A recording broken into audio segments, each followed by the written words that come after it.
Hi everyone, I hope you're having a lovely day. Jogeta is here for you. So, since I bet a lot of people are looking forward to the new patch and some might even be starting for the first time because of the PlayStation 5 release, I have decided to make this video about 20 tips I think are most important to new Genshin players. Number 1. Download the game and make an account right now unless you're waiting for a specific release, such as the PlayStation 5. There is a mail system in the game where MiHoYo, the developers, give you actual gifts as an apology for any server errors or the likes. It may not sound like it matters, but if you wait until after 1.5, you're already missing out on sweet premium currency. Number 2. I want you to go to this website, link will be in the description. It has a lot of uses, but the important one here is the Animalculus and Geoculus. Mark their locations on your own map and delete them after you have found each and every one. If you miss just one, you can waste up to 6 hours trying to fix it. And trust me, I've been through it. Number 3. I'm just collecting some lamp grass to upgrade my facial. Mark your map with anything you find, be it a lot of ores, plants, or special enemies, and do them daily if you think you'll need them at any point later. These things respawn and you will be cursing yourself for having to wait for the respawns to get enough to upgrade whatever you're looking for. Number 4. The ways to make a character stronger are ascending and leveling up your characters, ascending, leveling up and refining your weapons, collecting and leveling up artifacts. Make sure it has attack, crit damage and crit rate on stuff you put on your main damage dealer. Constellations, if you get multiple copies of a character, the first one for Fischl for example, outright boosts her damage by 22%. And lastly, talent books, which require you to do certain domains. Don't sleep on talents, they make a big difference. For example, the upgrade you see me about to do here would increase Fischl's damage by what I sense is around 8%. And I've done this 6 times already. It does matter. Number 5. Sprinting while swimming or climbing is faster, but reduces the actual distance you can travel. Don't do it unless you are certain you can make it. And if you're climbing up a mountain and realize you're about to run out of stamina, use a plunging attack to save yourself 99% of the time. Number 6. Save your resources. You will run out eventually. Focus on 1 or 2 characters so you won't cry yourself to sleep when you realize you've run out. Leveling up all your characters is a waste since you can only have one out at a time anyway. Number 7. Remember to do expeditions for free materials and ore every day. It will save you a lot of grief in the long run. Number 8. So, you start with the Traveler, the main character, the protagonist, whatever you want to call it. And early on you get access to Amber, Lisa and Kaya. You will get Barbara for free when you reach adventure rank 18. You can get Noelle if you go for the beginner wish, which I strongly recommend for new players. Then at rank 20 you can start doing the quotation mark late game, the Spiral Abyss. Beating floor 3 will unlock Xiangling for you. Number 9. But what do all these characters do? The Traveler is the main character, and since he or she gets upgraded with each new region, they are absolutely worth investing in. Amber is the best puzzle solver in the game.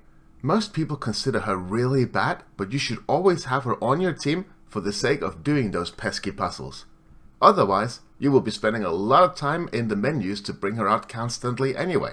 Lisa is equally underwhelming due to the way she is designed, but she does not have the puzzle solving prowess of Amber.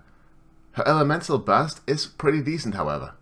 Noelle functions a bit like a tank of sorts. She can take a lot of punishment, and until the Traveler could get Geo, which they can now, she was the only free-to-play Geo character. You should consider having her on your team like Amber, because, due to her using a claymore, she can break ores and obstacles with ease, saving you a lot of time. Barbara is the only free-to-play healer, and she's good at it. Use her if you find yourself low on health often. Xiangling is a godsend for all free-to-play players.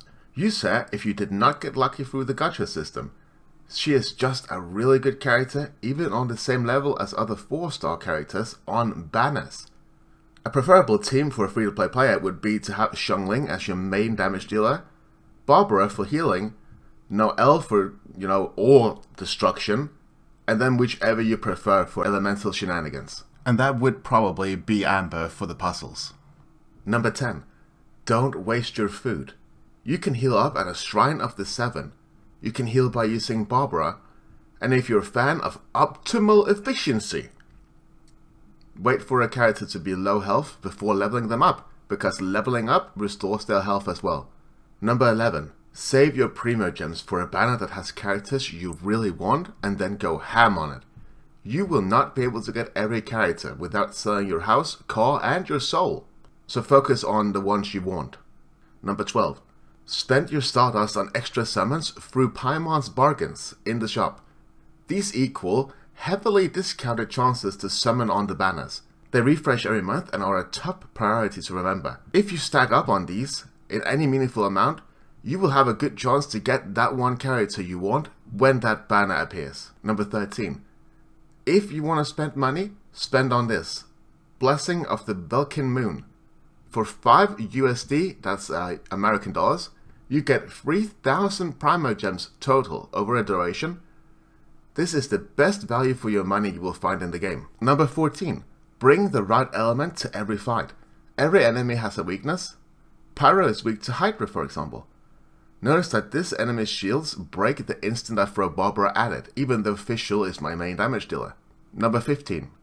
Bring in every member of your team in small bursts to use their elemental skill and elemental burst to trigger elemental reactions. Elemental reactions have several benefits. You may look them up. I will save it for a future video.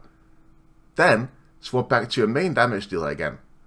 Doing this the right way is important later, but early on it's best to just get into the habit of doing it at all. Number 16. Use Resin on talent books when in doubt early game, so you can easier level up a character's talents when the next level unlocks for you. Being prepared preemptively to level up the talents of Xiangling is going to do wonders. 17. Spend your Resin, and if there is a day where you don't have time, craft this so that the Resin can be used later rather than wasted. 18. Throughout the game, you will get fragile resin. Do not use them. They refresh your resin, and resin becomes much more valuable at higher adventure ranks.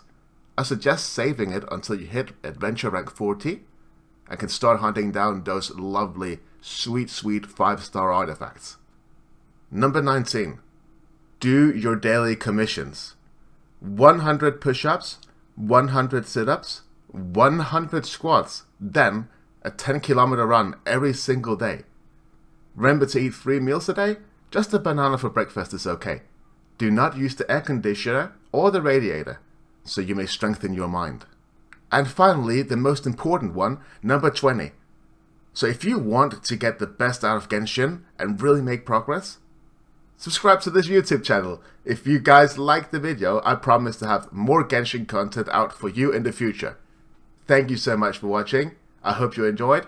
Tell me, which of these tips helped you the most? Please leave it down in the comment. I love reading comments. I love talking to you guys. Thank you again for watching. Farewell.